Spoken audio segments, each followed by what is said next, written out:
అందరికీ నమస్కారం. ప్రకాశం జిల్లా కాపుల్లో కూడా కింగ్ లాంటి లీడర్లు అందుబాటులోకి వచ్చారు.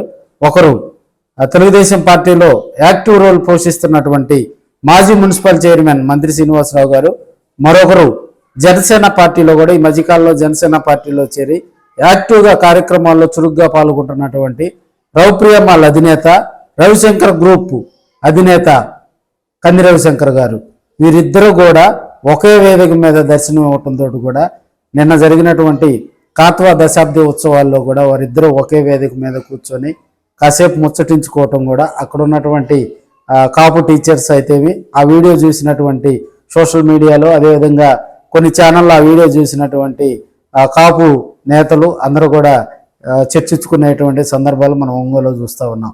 ఇద్దరు కూడా సక్సెస్ఫుల్ లీడర్స్ అన్నమాట. పార్టీ నుంచి ఏ చిన్న అవకాశం వచ్చినా కూడా కాపు సామాజిక వర్గంలో కూడా యాక్టివ్గా పనిచేస్తారని కూడా తెలుస్తూ ఉంది. ఎందుకంటే ఇప్పుడు కూటమిలో కూడా తెలుగుదేశం పార్టీ, జనసేన రెండు భాగస్వామ్యంగా ఉన్నాయి. ప్రస్తుతం నామినేటెడ్ పోస్టుల్లో కూడా ఇంకా పూర్తిగా కూడా పోస్టులు ప్రకటించినటువంటి సందర్భాలు చాలా తక్కువ. సో కొన్ని పోస్టులో వేకెంట్ ఉంది. సో మంత్రి శ్రీనివాసరావు కూడా తెలుగుదేశం పార్టీ తరపు నుంచి కూడా నామినేటెడ్ పదవి వస్తుందని చెప్పి కూడా ఆయన ఆశిస్తున్నటువంటి సందర్భాలు మనకి ఒంగోలులో వినపడతా ఉన్నాయి.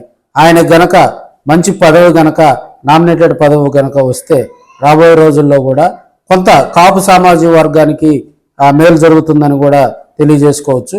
మరో నేత జనసేన పార్టీలో ఈ మధ్యకాలంలో కూడా పవన్ కళ్యాణ్ గారి ఆశయాలు నచ్చి మెచ్చి ఆయన జనసేన పార్టీలో కూడా చేరటం జరిగింది.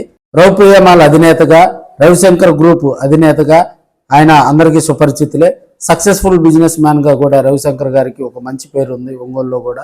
చదలవాడలో ఆయన నిర్మించినటువంటి ఆ వెంచర్ సాయి విష్ణు విల్లాస్ కూడా ప్రపంచ ప్రఖ్యాతి గాంచిందనటంలో కూడా ఎలాంటి సందేహం లేదు.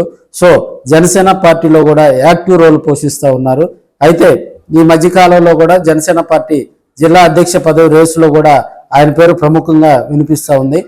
మరో కొన్ని రోజుల్లో కూడా ఆయనకు జనసేన పార్టీలో కూడా ఒక సముచిత స్థానం కల్పించేందుకు కూడా చర్యలు తీసుకున్నట్లుగా కూడా ఒంగోలులో ఈ మధ్యకాలంలో కూడా కొన్ని శాటిలైట్ ఛానల్లో కూడా వార్తలు రావడం కూడా సంచలనం సృష్టిస్తూ ఉంది.